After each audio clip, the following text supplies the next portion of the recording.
Alcatraz Federal Penitentiary, California. In October 1959, Ellsworth Bumpy Johnson was in his 7th year of a 15-year sentence at Alcatraz Federal Penitentiary, the maximum security prison on an island in San Francisco Bay that housed America's most dangerous criminals. Johnson was 54 years old, serving time for federal narcotics conspiracy, one of approximately 260 inmates confined to The Rock, where escape was considered impossible and where violence simmered constantly beneath the surface of enforced routine and rigid discipline. Johnson had arrived at Alcatraz in June 1953, and by October 1959, he'd established himself as someone to be respected, a former Harlem crime boss who'd controlled millions of dollars in illegal gambling operations, who'd survived decades of gang wars, who carried himself with quiet dignity that commanded respect from other inmates regardless of their race or criminal background. Among black prisoners especially, Johnson was legendary, a man who'd built an empire in Harlem, who'd stood up to Italian mob families, who represented black power and black success in a world dominated by white criminal organizations. But not everyone at Alcatraz respected Bumpy Johnson, and one man in particular, a massive white prisoner named Eric Paulson, would learn in the most violent and permanent way possible that disrespecting Johnson carried consequences that no amount of size or strength or murderous reputation could protect against. According to 17 former Alcatraz inmates who were present during October 1959 and who spoke with Prison Chronicles between 1965 and 1970, what happened in the prison cafeteria on October 23, 1959, became the most legendary act of violence in Alcatraz history. Not because of its brutality — Alcatraz had seen far more brutal attacks — but because of how swiftly it happened, how strategically it was executed, and how completely it ended racist harassment that had been escalating for an entire week. Eric Paulson, 38 years old in October 1959, was exactly the kind of prisoner that Alcatraz was designed to contain: violent, sadistic, racist, and utterly unrepentant about any of it. Paulson stood 6 feet 4 inches tall, weighed approximately 275 pounds of muscle, built through years of prison weightlifting, and had been convicted of 3 separate murders, all of black men, committed during armed robberies in Texas between 1954 and 1956. According to court records and prison files, Paulson had specifically targeted black victims because, in his own words during his trial, killing, racial slur, isn't really murder, it's pest control. He'd shown no remorse during sentencing, had laughed when the judge called him a racist monster, and had promised he'd kill more black people if he ever got out of prison.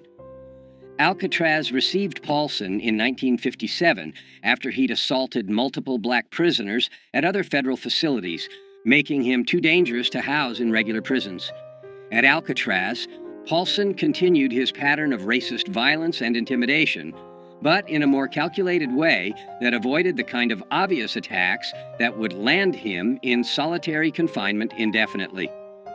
Paulson was smart about how he terrorized people, says Marcus Williams, a black inmate who served at Alcatraz from 1958 to 1964 and who witnessed the incident involving Johnson. Williams spoke with Prison Chronicles in 1968. He didn't just attack people openly where guards would see. He'd do little things that humiliated and intimidated, but that weren't technically violent enough to get him thrown in the hole. He'd take food off black prisoners' trays during meals.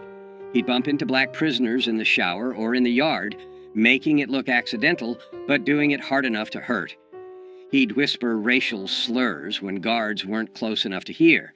He'd make it clear that he considered black prisoners to be beneath him, that he thought Alcatraz was too good for racial slur, that we should all be working in fields or cleaning toilets rather than housed with white criminals who'd committed real crimes. By October 1959, Paulson had been at Alcatraz for 2 years and had established himself as someone who intimidated most prisoners, not just black inmates, but even white inmates who didn't want to risk confrontation with someone that large and that violent. Guards tolerated Paulson's behavior to a degree because he was smart enough not to cross the line into attacks that would require serious punishment, and because some guards, though this was never officially acknowledged, shared Paulson's racist views and quietly approved of how he kept racial slur in their place. Paulson thought he was untouchable, Williams recalls. He'd killed 3 black men on the outside and felt no guilt about it. He was bigger and stronger than almost anyone at Alcatraz, and he'd been getting away with his intimidation tactics for 2 years without serious consequences. So, when Bumpy Johnson arrived in 1953 and established respect among other prisoners, Paulson saw that as a challenge. He saw this older black man. Bumpy was 54 in October 1959, while Paulson was only 38, getting respect from both black and white prisoners, and Paulson couldn't stand it. He couldn't stand seeing a racial slur being treated like he mattered. So Paulson decided he was going to humiliate Bumpy, break him down, show everyone that no racial slur was above being put in his place by a superior white man. The escalating confrontation between Eric Paulson and Bumpy Johnson began on Friday, October 16, 1959, during the lunch meal period in Alcatraz's main cafeteria. According to witnesses, Johnson was sitting at a table with 3 other black inmates, eating quietly, when Paulson walked past carrying his own tray. Without breaking stride, Paulson reached down and took Johnson's dessert, a small piece of apple pie that was part of the standard meal, and continued walking to his own table, where he sat down and ate the pie while staring at Johnson with obvious contempt. According to witnesses, Johnson looked at where his dessert had been, looked at Paulson eating it, and then returned to eating his own meal without any visible reaction. Everyone at Bumpy's table was ready to fight, Williams recalls. We were ready to stand up and confront Paulson for disrespecting Bumpy like that. But Bumpy just shook his head slightly, telling us to stay calm, and kept eating like nothing had happened. We didn't understand at first. We thought maybe Bumpy was afraid of Paulson because Paulson was so big. But later we understood. Bumpy was giving Paulson rope to hang himself. Bumpy was letting Paulson think he could get away with disrespect so that Paulson would keep escalating until he crossed the line where Bumpy could respond with overwhelming violence that would be justified as self-defense. The second incident occurred on Monday, October 19th, in the communal shower area. Johnson was showering when Paulson entered, walked directly toward Johnson despite plenty of other shower stations being available, and shoved Johnson hard enough that Johnson slipped on the wet floor and had to catch himself against the wall to avoid falling. "That's my shower," racial slur, Paulson said loudly enough that everyone in the shower area heard clearly. "Find another one. This one's for white men only." According to witnesses, Johnson stood up slowly, water dripping from his body, and looked at Paulson for several seconds without speaking. Then Johnson simply moved to a different shower station and finished washing without saying anything or showing any anger. Again, everyone watching thought Bumpy was being weak, Williams says. Paulson had just physically assaulted him and used a racial slur, and Bumpy just walked away. But those of us who knew Bumpy from his reputation understood what he was doing. He was making Paulson confident. He was making Paulson think Bumpy was an easy target who could be pushed around, and that confidence would make Paulson careless. The third incident occurred on Wednesday, October 21st, during the outdoor recreation period, when inmates were allowed in the prison yard for 1 hour. Johnson was walking the perimeter of the yard with 2 other inmates when Paulson deliberately blocked their path. "Get out of my way, racial slur," Paulson said, standing directly in front of Johnson. "I walk straight. You walk around. That's how it works in here. White men walk straight. Racial slurs walk around." According to witnesses, Johnson looked at Paulson for a moment, then simply stepped off the path and walked around him without responding to the racial slur or the confrontation. Paulson laughed loudly and called after Johnson, "That's right, racial slur. You know your place. You keep walking around white men like a good racial slur should." By Wednesday evening, October 21st, everyone at Alcatraz was talking about the confrontations between Paulson and Johnson. Some inmates thought Johnson was showing weakness by not responding to Paulson's provocations. Others, particularly older inmates who understood prison politics better, suspected Johnson was planning something and was waiting for the right moment. "I talked to Bumpy Wednesday night in our cell block," Williams recalls.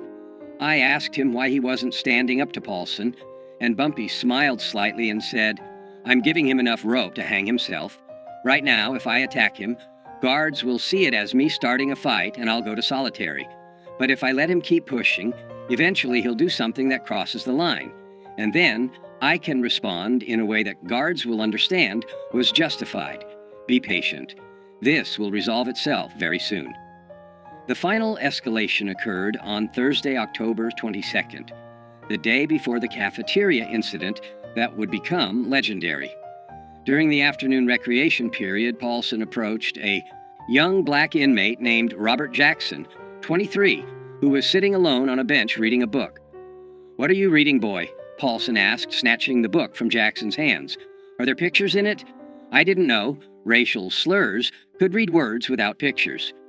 According to witnesses, Jackson, who was small, maybe 140 pounds, serving time for postal fraud, and who'd never been violent, tried to take his book back politely.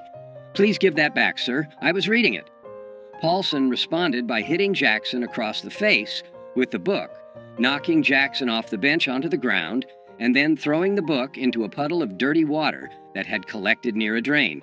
"That's what I think of racial slurs who think they're smart enough to read," Paulson said, standing over Jackson, who was holding his face where he'd been hit.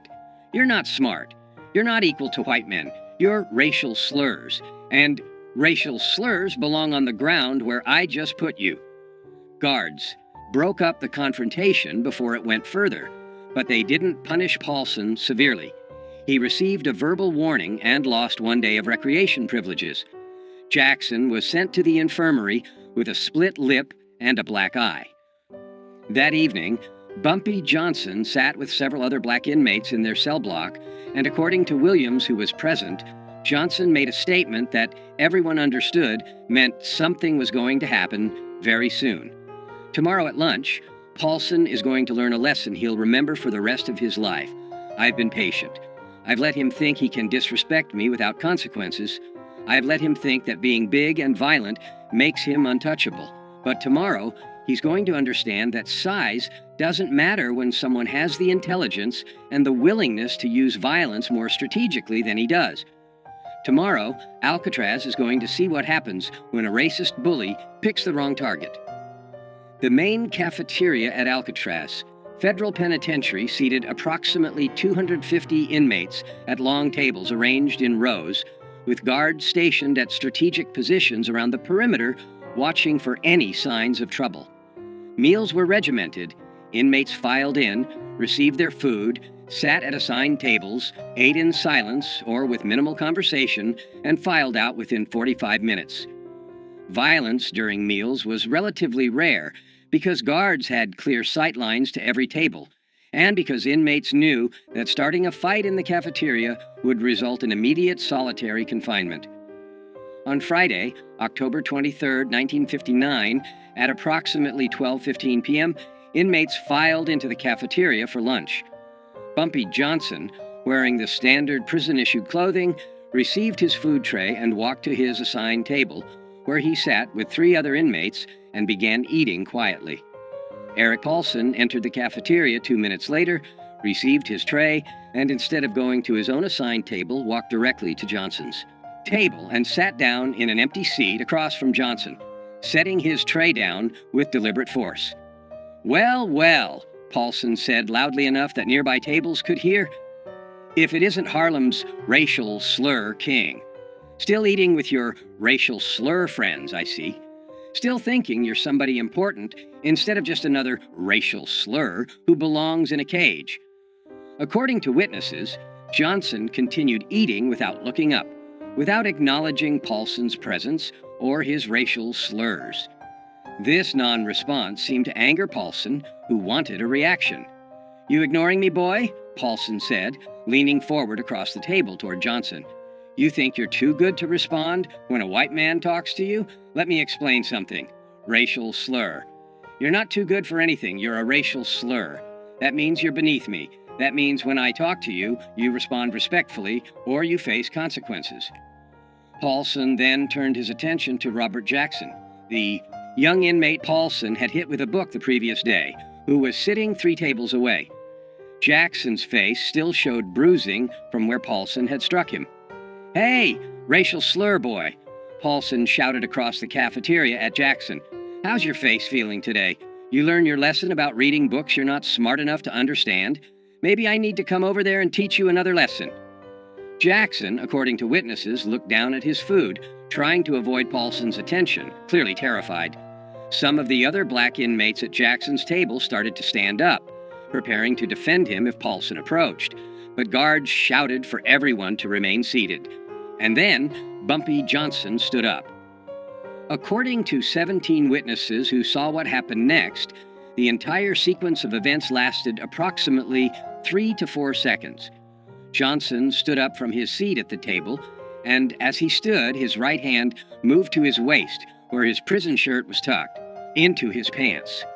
In one smooth motion that was so fast that most witnesses didn't clearly see it happen, Johnson withdrew something from where it had been hidden against his body.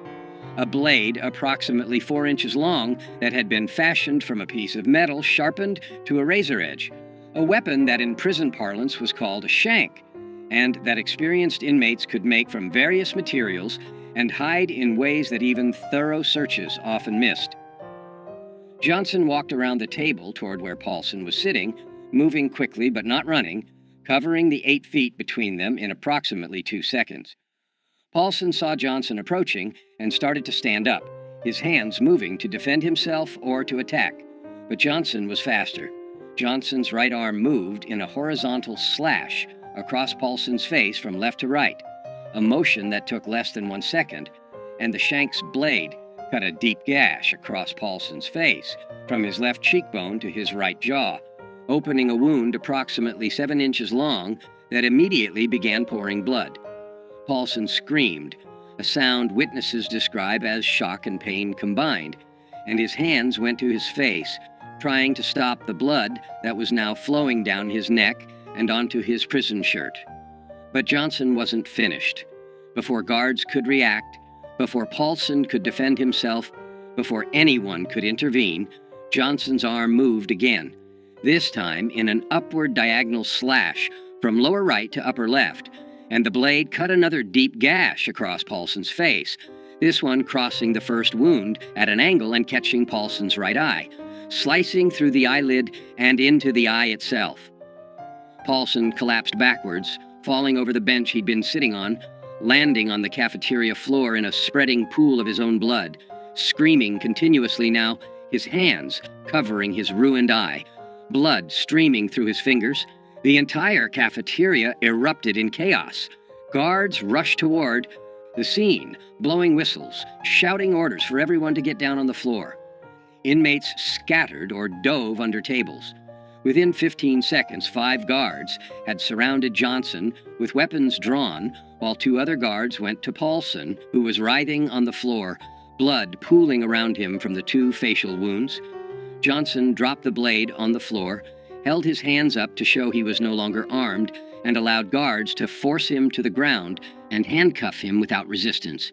But before guards could drag Johnson away, before they could get Paulson medical attention, Johnson said one sentence that every witness heard clearly, and that would be repeated in prisons across America for the next 50 years. "Touch that young brother again, call him one more racial slur, and next time you won't visit a doctor, you'll visit God." Eric Paulson survived the attack, but was permanently disfigured and partially blinded. The first slash across his face required 127 stitches and left a scar that ran from his left cheekbone to his right jaw, a mark that he would carry for the rest of his life. The second slash destroyed his right eye completely, requiring emergency surgery to remove what remained of the eyeball and leaving Paulson blind on his right side permanently. Paulson was transferred to the prison hospital, where he remained for 2 weeks, recovering from his injuries. According to medical staff who treated him, Paulson was a changed man after the attack, quiet, withdrawn, no longer aggressive or threatening. The physical damage was severe, but the psychological damage was perhaps worse. Paulson had believed himself to be untouchable because of his size and his violent reputation, and Johnson had destroyed that belief in 3 seconds. Paulson never threatened another black prisoner after that attack, says Williams. He'd learned what every bully eventually learns if they live long enough. Size and strength don't matter when someone has a weapon, and the willingness to use it without hesitation. Bumpy had shown Paulson, had shown everyone at Alcatraz, that being 275 pounds of muscle meant nothing against someone who understood violence at a deeper level, who could strike faster than you could defend, who could permanently damage you before you even realized you were in danger. Bumpy Johnson was immediately placed in solitary confinement pending investigation. The investigation lasted 2 weeks and included interviews with dozens of witnesses. What investigators discovered was exactly what Johnson had calculated. Multiple witnesses testified that Paulson had been harassing and threatening black prisoners for weeks, including taking Johnson's food, shoving Johnson in the showers, blocking Johnson's path in the yard, and using racial slurs constantly. Witnesses testified that Paulson had physically assaulted Robert Jackson the day before the cafeteria incident, hitting him with a book and knocking him to the ground while calling him racial slurs. Witnesses testified that on the day of the attack, Paulson had sat at Johnson's table uninvited, had used racial slurs toward Johnson repeatedly, and had then threatened Jackson across the cafeteria. Johnson's own statement to investigators was simple and consistent. "I defended myself and another inmate from a racist prisoner who'd been threatening us for a week. I used the minimum force necessary to ensure he would stop threatening us. I had warned him. I told him after the attack that if he continued his behavior, consequences would be worse next time. I don't regret defending myself. I don't regret defending Robert Jackson. I regret that violence was necessary, but it was necessary because guards weren't protecting us from Paulson's harassment." After 2 weeks in solitary confinement, prison officials made a decision that surprised many people. Johnson would receive additional time in solitary, 30 days total, for possession of a weapon and for assault, but he would not face additional years added to his sentence because investigators concluded that Johnson had been provoked by Paulson's sustained harassment and that the attack, while excessive in its violence, was understandable given the circumstances. The prison administration didn't want to admit it publicly, Williams explains, but they knew Paulson had been terrorizing black inmates for years and that guards had done nothing to stop it. They knew Paulson had assaulted Jackson the day before. They knew Paulson was sitting at Bumpy's table using racial slurs and threatening another inmate when Bumpy attacked him. So punishing Bumpy too severely would mean admitting that the prison administration had failed to protect inmates from a known racist bully.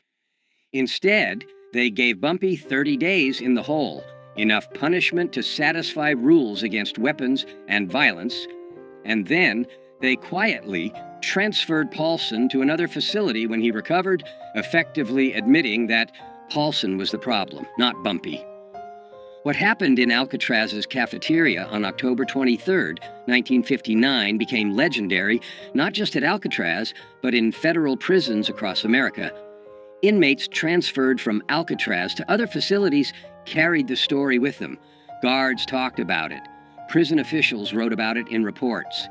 And the story grew with each retelling until it became a legend that defined Bumpy Johnson's reputation for the rest of his time in prison and for the rest of his life. The legend emphasized several key elements. The strategic patience. Johnson had endured a week of harassment without responding, letting Paulson grow confident and careless, waiting for the moment when response would be justified. The speed and precision. 2 slashes in 3 seconds that permanently disfigured and partially blinded a man before guards could react or before the victim could defend himself. The weapon. No one knew where Johnson had hidden the blade or how he'd smuggled it into the cafeteria. That mystery added to the legend, suggesting Johnson had capabilities and resources that other inmates couldn't match.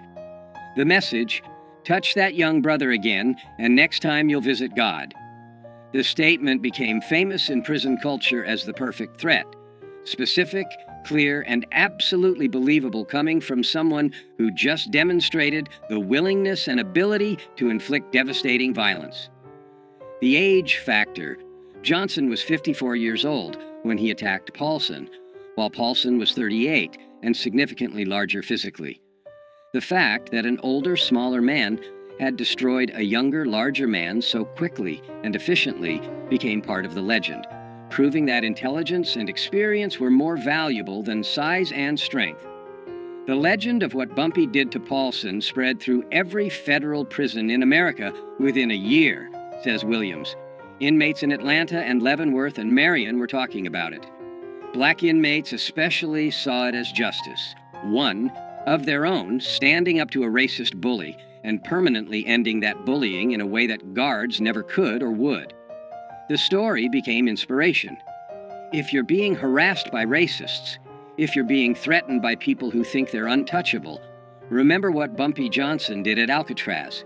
Be patient, be strategic, and when the moment is right, respond with overwhelming violence that ends the threat permanently. When Johnson was released from solitary confinement, after 30 days, he returned to general population and found that his reputation had changed completely. According to Williams and other inmates, white racist prisoners who'd previously felt comfortable using racial slurs around black inmates now kept their mouths shut when Johnson was present, understanding that crossing him could result in permanent disfigurement. Young black inmates treated Johnson with reverence, seeing him as someone who defended one of them against a racist bully when no one else would. Even guards showed more respect, understanding that Johnson wasn't just another inmate, but someone who could and would use strategic violence when necessary to protect himself and others. After the Paulson incident, nobody messed with Bumpy Johnson at Alcatraz, Williams says. Nobody took his food. Nobody pushed him in the showers. Nobody used racial slurs around him. The word had spread. Bumpy Johnson might be 54 years old, might look like an aging criminal who's past his prime, but he's more dangerous than men half his age because he's smarter, more patient, and willing to use violence with surgical precision when he needs to. That reputation protected Bumpy for his remaining 4 years at Alcatraz until his release in 1963. And it protected every black inmate at Alcatraz because racists understood that if they targeted black inmates, they might face retaliation from Bumpy, and nobody wanted that. Robert Jackson, the 23-year-old inmate Paulson had been threatening when Johnson attacked, served the remainder of his sentence at Alcatraz and was released in 1962. According to Jackson's later accounts to friends and family, the cafeteria incident changed his life by teaching him about courage, justice, and standing up to bullies. "Mr. Johnson saved me that day," Jackson told his family after his release, according to accounts shared with Prison Chronicles. "Paulson had been terrorizing me for weeks. I'm small, I'm not violent, I couldn't defend myself against someone that big. I thought I'd have to endure his abuse for my entire sentence. And then Mr. Johnson, who barely knew me, who had no obligation to help me, stood up and permanently ended the threat in 3 seconds. He risked additional prison time to defend me. He used violence on my behalf when I couldn't use it myself. That taught me that there are people in this world who'll stand up for you when you can't stand up for yourself, and that justice sometimes requires violence when peaceful means fail." Jackson never saw Johnson again after their respective releases from Alcatraz, but Jackson kept a newspaper clipping about Johnson's 1968 death, and at Jackson's own funeral in 1997, his family found the clipping in Jackson's wallet along with a handwritten note. "He saved me when no one else would. He showed me what courage looks like. RJ, 1962. Eric Paulson was transferred from Alcatraz to USP Leavenworth in Kansas in December 1959, 2 months after the cafeteria attack. According to prison records and accounts from inmates who served with Paulson at Leavenworth, Paulson was a changed man after his encounter with Johnson. physically disfigured with a massive facial scar and blind in one eye, but also psychologically broken by the realization that his size and violence hadn't protected him. Paulson served the remainder of his sentence at Leavenworth and was released in 1971. He returned to Texas, worked various manual labor jobs, and died in 1989 at age 68. According to people who knew him in Texas, Paulson rarely talked about his prison time, but when he did, he would touch the scar on his face, a mark that remained prominent even 30 years after Johnson had put it there, and say, "I learned the hard way that being big doesn't make you tough, and being tough doesn't make you smart. I thought I was the most dangerous man at Alcatraz. Turns out I wasn't even close." Bumpy Johnson was released from Alcatraz in November 1963 after serving 10 years of his 15-year sentence. He returned to Harlem, reclaimed control of his criminal empire, and lived until July 1968 when he died of a heart attack at age 62. But the story of what Johnson did to Eric Paulson in the Alcatraz cafeteria on October 23, 1959, outlived Johnson by decades. The story was told in prisons across America, was referenced in books about prison culture, was retold by former inmates who'd served at Alcatraz, and who wanted to share the legend of how one man had ended racist harassment with 2 slashes of a blade and 1 perfect threat. That cafeteria attack defined Bumpy Johnson's reputation in ways that nothing else he did could match, says Marcus Williams, who remained friends with Johnson after both men were released from Alcatraz. Everyone knew Bumpy had been a successful criminal in Harlem. Everyone knew he'd survived gang wars and built an empire. But the Alcatraz incident showed something deeper. It showed that even at 54 years old, even after years in prison, Bumpy was still the most dangerous person in any room because he combined intelligence with absolute willingness to use strategic violence. That combination, patience, intelligence, and overwhelming violence applied at exactly the right moment, that's what made Bumpy legendary. Not the violence itself, but the strategic brilliance of how and when he used it. The phrase, "Next time you'll visit God," Johnson's threat to Paulson after the attack, became one of the most quoted lines in prison culture, used by inmates across America as a way to warn potential enemies that escalation beyond a certain point would result in death rather than just injury. And the legend of the attack itself, 2 cuts across the face in 3 seconds, blood everywhere, a racist bully permanently disfigured and blinded, became a cautionary tale about what happens when bullies pick the wrong target, when racists assume that their size or their violence makes them untouchable, when prisoners forget that the quietest, oldest inmate might be the most dangerous person in the entire facility. That was October 23, 1959. That was the day Eric Paulson learned that Bumpy Johnson, at 54 years old, decades past his physical prime, was still capable of violence that would make a 275-pound triple murderer scream in terror. That was the slice that became legend, the attack that showed every prisoner in America that age doesn't diminish danger when intelligence and strategic thinking guide the violence. That was the 3 seconds that proved why you never, ever disrespect Bumpy Johnson. Because he'll give you enough rope to hang yourself, and then he'll cut you so fast and so precisely that you'll be bleeding before you realize you've been attacked, and you'll carry the scars of your mistake for the rest of your life.